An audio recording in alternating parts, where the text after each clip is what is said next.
Greetings. I hope that you're doing really well and that you're practicing radical self-care. I hope you're doing meditation, hopefully getting some trauma therapy or working with a coach. I hope that you are getting plenty of exercise, surrounding yourself with kind, good, loving, authentic people.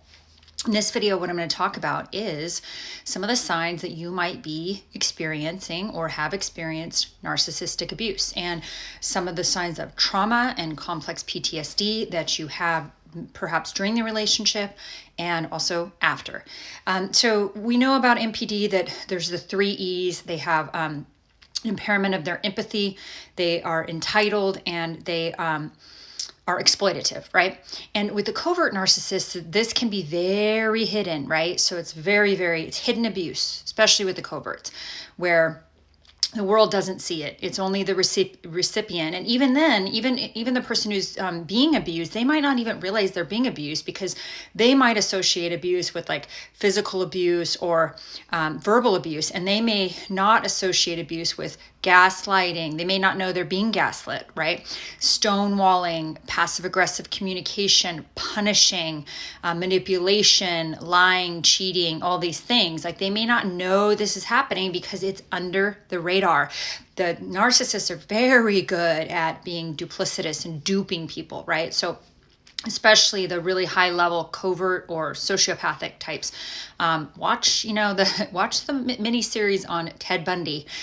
He was a narcissist and a psychopath. Not all narcissists are psychopaths, but he was. And he was he did a lot of compartmentalization.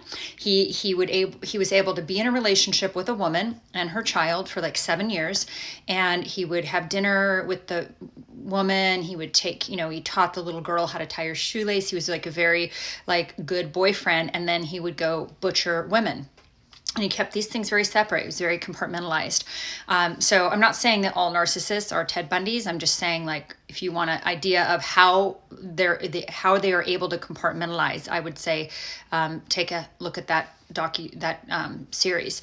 But we know that, they have low empathy, they have this grandiose or inflated sense of self. The cerebral narcissists think that they're just the biggest geniuses on the planet and everyone else is an idiot minion. They have an extreme need for admiration and attention, and they are addicted to feeling special, and they need to feel superior to everyone around them. Of course, with the covert narcissists, especially the covert sort of neglectful parasitic narcissists, they may actually even say things that are sort of self-depreciating to get somebody to go, oh, no, you're not that. You're amazing. You're brilliant. They can be very manipulative in that way. But so some of the signs, well, one is when you first got in the relationship with them, they seem so perfect at first.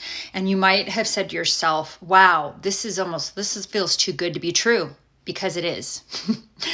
That's during the idealization phase, and they mirror their targets, right? They mirror the person that their new source of supply, they mirror them. Which is why also during the discard, if you're in a relationship with one and they start acting really weird and dressing differently and talking differently and just acting differently, that is probably because they're mirroring the new source of supply. They're still trying to keep you on the hook, but they're sort of schizophrenic. They can't, mirror you and the new source of supply as effectively, right? So in the beginning of these relationships, there's love bombing. They can seem to be the most generous, kind, loving, or, considerate, adoring partners. They have you on a pedestal. They idealize you. You feel seen, you feel heard, you feel understood. Maybe even for the first time, you feel more understood and seen and cared for than you ever have before. This is particularly compelling to people that have childhood trauma and they have a little bit of a hole inside that's I'm not good enough, I'm not worthy. So it can be very compelling to be love bombed by a narcissist who's telling you everything that you ever wanted to hear from a person, right? So it can be very compelling. Problem is it's fake. It is BS, right? That early stage is very intense. It can be very overwhelming. It may be overly fantastic, and there may be incredible declarations of love, that you're their soulmate. It's love at first sight. They may be getting you gifts. They may be sort of almost obsessed with you, coming over all the time, lots of communication. They adore you. They praise you. They're just putting you up on a pedestal, right? But then the devaluation starts. And if it's a covert, it can be slow, subtle, and over time. Overts, it can be a little bit more drastic, but we're talking about silent treatment, gaslighting, stonewalling, manipulation. Typically, they're cheating during this time or engaging in a porn addiction. Not always, but and they start to devalue you, and they're superior, you're inferior. They are they are perfect, you are the flawed minion. And no matter what you do, you cannot earn their approval. And you're always trying to go back to that initial idealization phase because it felt so great and you thought it was real. And so you're like, you're like, what did I do wrong to even know what happened? You don't even know what happened because, my darlings, it actually isn't about you. What happened had nothing to do with you. It has to do with their disorder, right? But a lot of times we have a hard time with that. So believing that. So you might, during the devaluation phase, you are probably going to start feeling very confused. You're going to feel very upset, like you're walking on eggshells, like you're not secure in the relationship. You feel very insecure. They may be playing games like commitment games where they're not really committing. They're kind of wishy-washy. You don't know what's happening. You feel like you can't make any mistakes. You have to be sort of perfect. So you're constantly walking on eggshells around these people.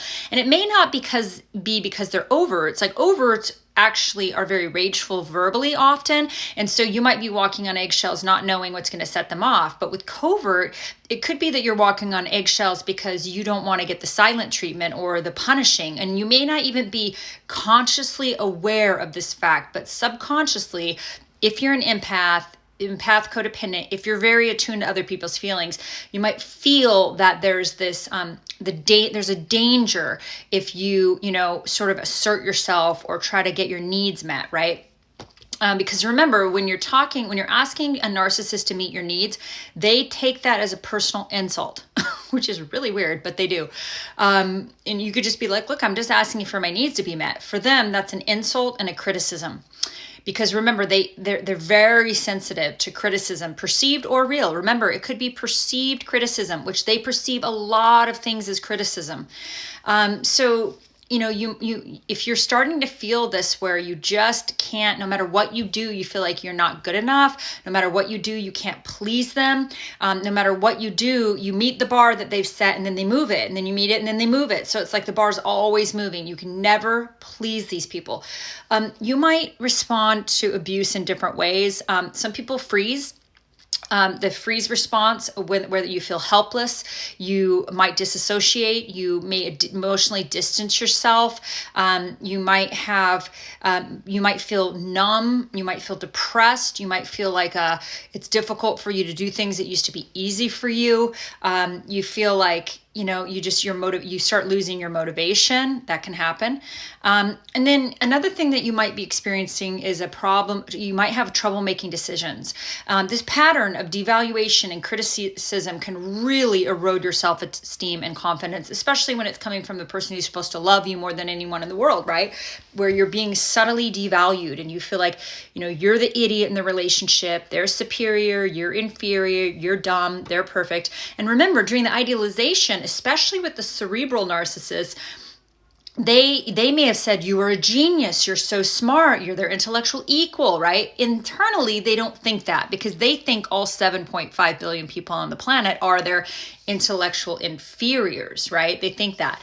But they may have said, oh, you're so smart, you're so blah, blah, blah, right? So during this time, you might start developing trouble making decisions, trouble trusting yourself. Gaslighting is so bad for the brain. It's so bad for your nervous system. You do not trust yourself. You get in these relationships and you get to a point where you only trust the narcissist. You trust them to be the purveyor of information, right?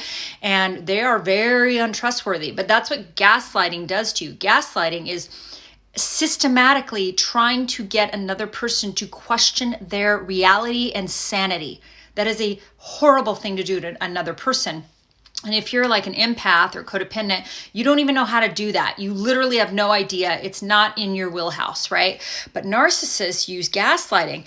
I didn't say that. That's not what I said. That wasn't my intention. That's not what happened. You're remembering incorrectly. You must have forgot.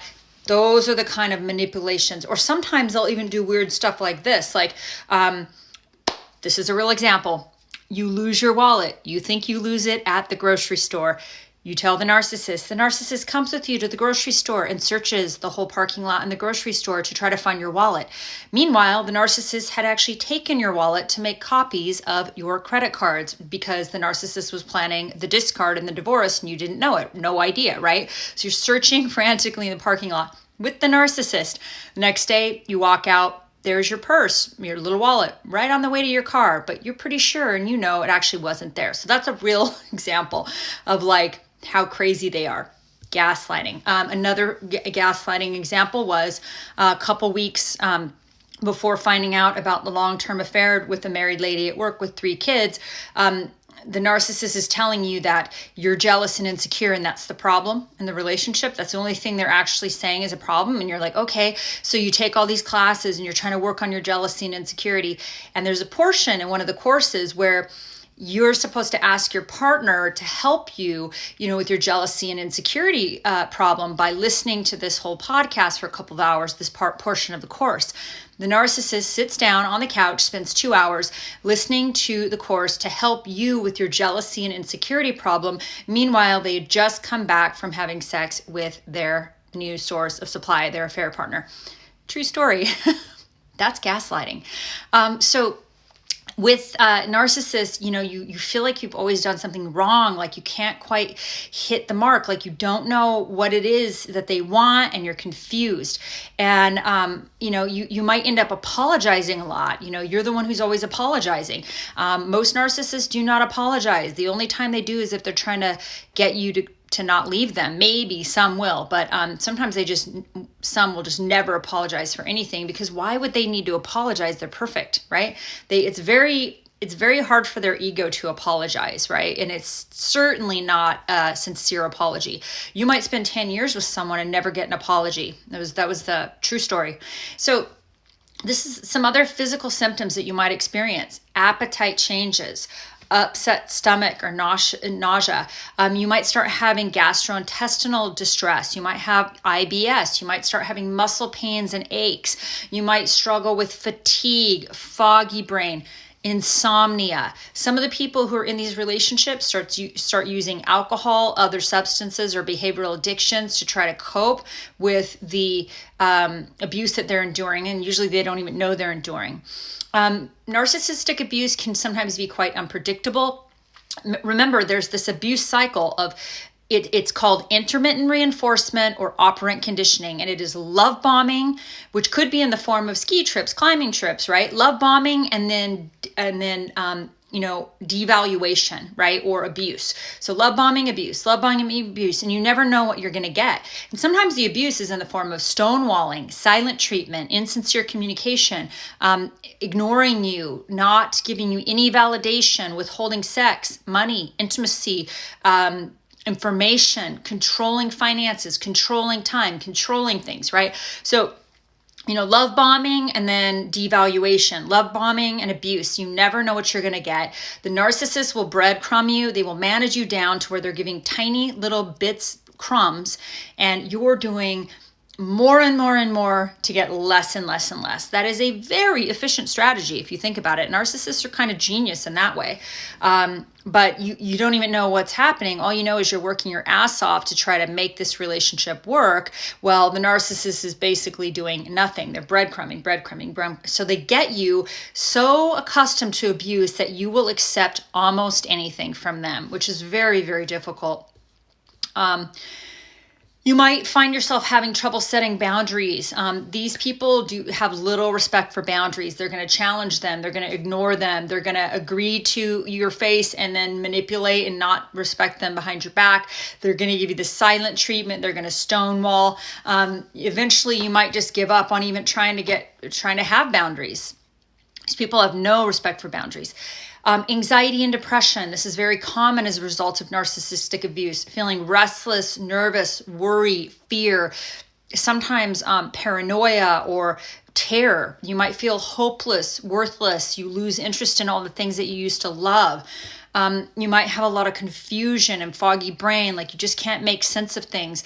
You might have your self-esteem is getting eroded little by little by little, and you don't a lot of times even know it's happening. You're feeling like you're not yourself. And this kind of abuse can take a significant toll on your emotional, physical, spiritual well-being. You might be having, hypervigilance, anxiety, easily startled, insomnia, like all of these symptoms from narcissistic abuse. And I know that it's very, very difficult. And I also recognize that, unfortunately, society will often invalidate our experience of abuse because it's very hard for them to understand.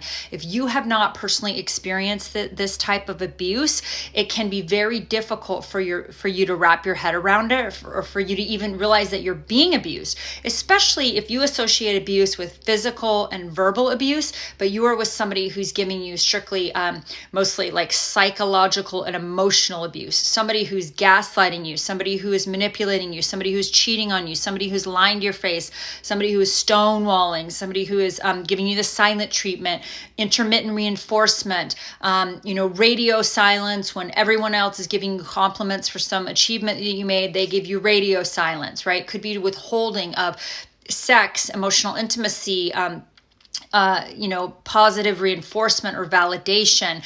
The only thing that they do is performative, so other people can see that they're such a nice guy or nice girl, but the abuse is very hidden and subtle, and they leave, they have this thing called plausible deniability because they're so crafty and careful about keeping this abuse hidden and under the radar that when it's happening, nobody can see it, right? So that's also very frustrating for victims because nobody can see the abuse. People think that this person is such a nice guy or nice girl, especially if you're dealing with the coverts. So again, I totally feel for you if you're experiencing any of these symptoms. I recognize that they are all part of this horrific process, but there is help for you.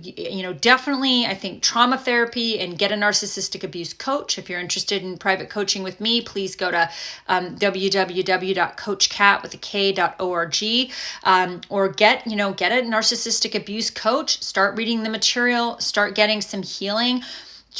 Look at your potential. If you have some codependent symptoms, look at your codependence or your attachment issues, and really start working on this stuff and getting some incredible healing and positive self-regard, and start building your self-esteem up little by little by little. It's amazing what can happen when you start to take control of your healing and take control of your own growth, and you're no longer going to let this toxic, abusive, manipulative person have any rent space in your head. So I hope you guys are doing great. I hope you're having a great day and you're practicing radical self-care. Thanks so much, and talk to you soon. Bye.